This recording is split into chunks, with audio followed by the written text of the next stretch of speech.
A Prefeitura de Curitiba faz um alerta a pais responsáveis e também professores para um jogo virtual chamado Baleia Azul, que propõe desafios a crianças e adolescentes. Segundo a Prefeitura, 7 adolescentes com idades entre 13 e 17 anos já foram atendidos na rede municipal de saúde com sinais de ferimentos e de ingestão de remédios.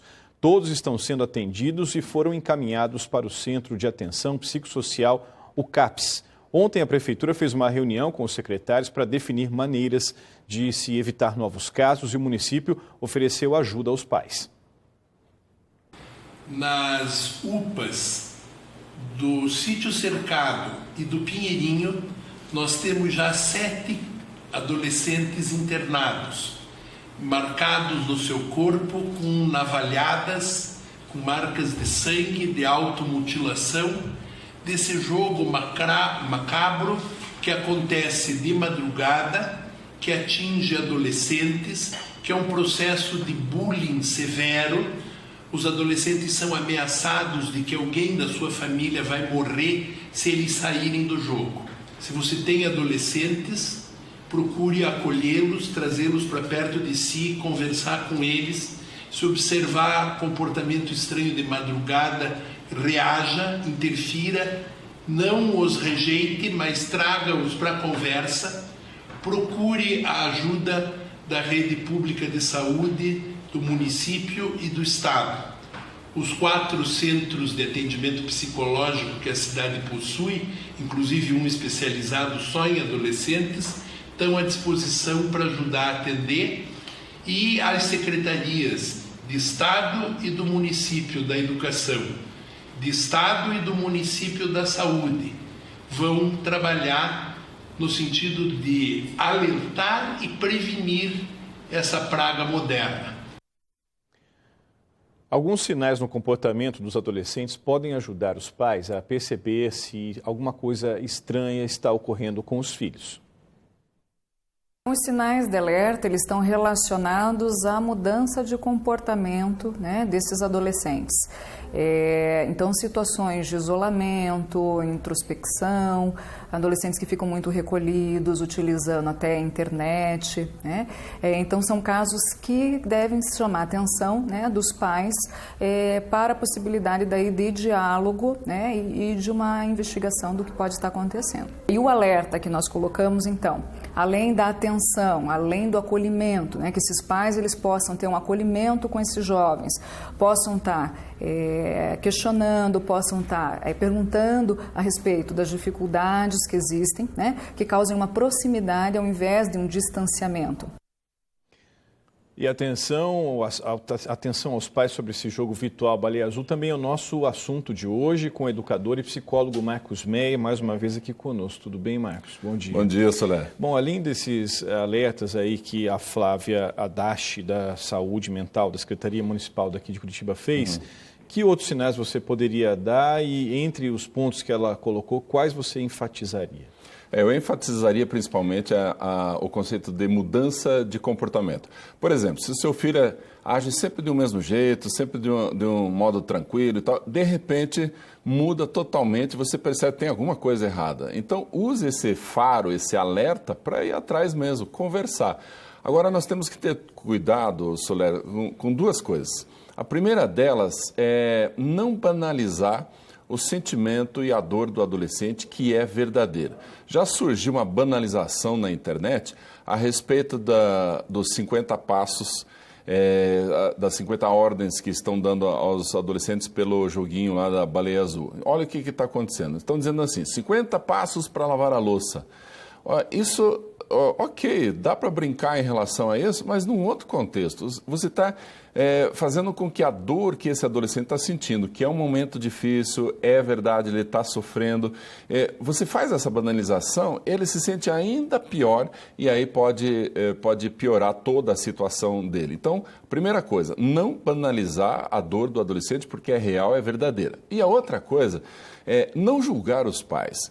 tem pais tentando acertar e, por tentar acertar, cometem alguns erros. Então, agora a gente diz assim, isso é falta de autoridade dos pais, os pais que estão agindo errado, os pais estão deixando essa molecada muito à vontade. Mas por que eles estão fazendo isso? Então, a sociedade doente como está, tem tanta influência em torno do adolescente que os pais não dão conta de tudo. Então, essas duas áreas, não julgue os pais e não banalize o que o adolescente está sentindo. Vamos ter mais maturidade para lidar com isso. O outro lado da sua pergunta é o que mais que o adolescente pode apresentar. Comece a observar no seu filho adolescente alguns sinais, por exemplo, de automutilação. Então, ele faz pequenos cortes na pele, como passos, como ordens que ele está obedecendo. Por que ele está fazendo isso? Então, chega para ele, converse com ele. Por que você fez isso? Por que está se cortando?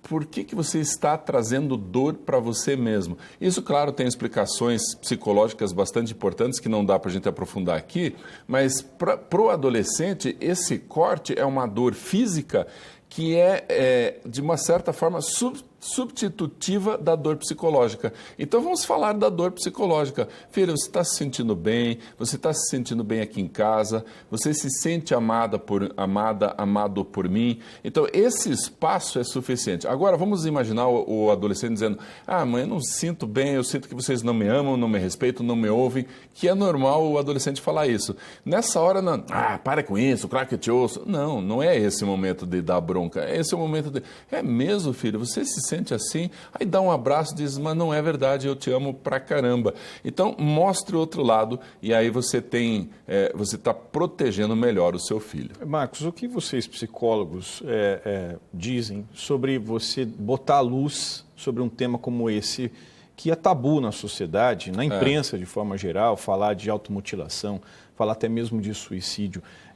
A sociedade precisa falar mais sobre isso para ajudar essas pessoas? Olha, Soler, você tocou num ponto fundamental. A pesquisa tem mostrado que a divulgação de atos de suicídio pode aumentar o número de suicídios, sim, isso é verdadeiro.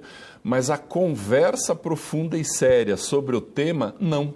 É bem o contrário. Então, isso que a gente está fazendo agora, conversando sobre o suicídio, faz com que o adolescente perceba outras coisas que ele não tinha pensado. E isso pode bloqueá-lo em relação a uma tentativa.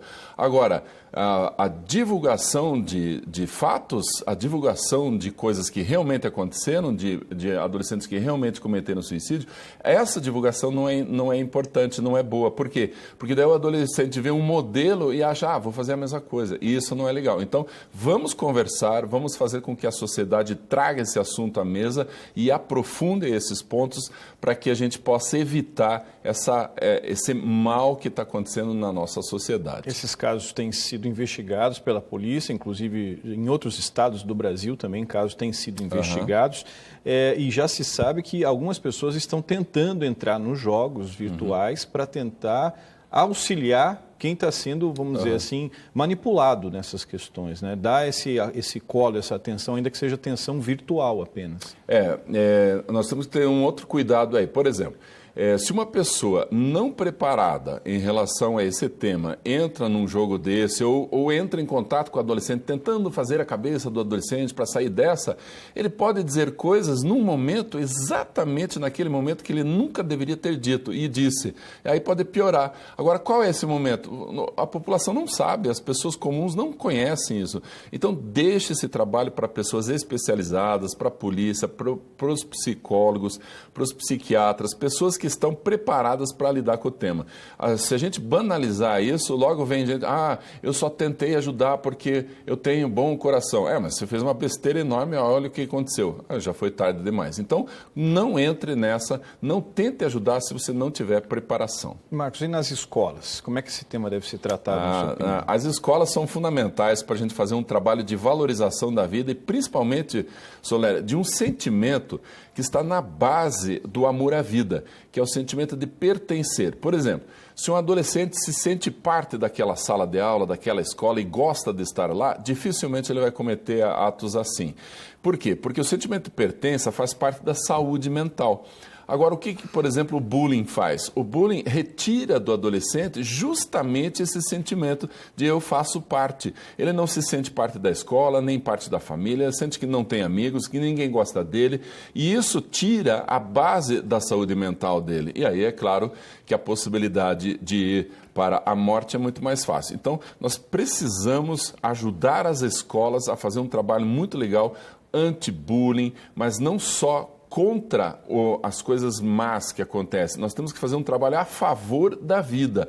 Então, tem que fazer o adolescente se envolver com trabalhos sociais, com obras que ajudem a outras crianças, outros adolescentes, velhinhos. Então, todo esse trabalho onde o adolescente se envolve e passa a se sentir parte é fundamental para a saúde mental do adolescente. Os pais em casa, a mesma coisa. Filho, como é que você se sente na nossa família? Então, por isso que tem grandes autores, por exemplo, Feuerstein, um israelense, que dizia o seguinte: nós temos que valorizar mais a história da família. Ele tem que conhecer os pais, tem que conhecer os avós, os bisavós. Por que é importante conhecer essa história? Porque eu tenho uma dimensão vertical da vida e não só uma dimensão horizontal. Quando eu tenho só a horizontal, eu valorizo apenas o meu parceiro, o meu colega. E aí não valorizo a família, não tenho o sentimento de pertença e aí a base da saúde mental se perde. Tá certo, Marcos. Agradeço mais uma vez sua presença. A gente encerra aqui lembrando o seguinte, que quem comete atentado contra a própria vida ou mesmo alguma mutilação não comete crime. Quem comete crime é quem incentiva isso, quem promove esse tipo de jogo, esse tipo de discussão, de situação, né? Inclusive é previsto no Código Penal, até eu tenho aqui o artigo 122 do Código Penal, que prevê a criminalização a essas pessoas. Perfeito. Obrigado, Marcos. Foi um prazer. Bom dia.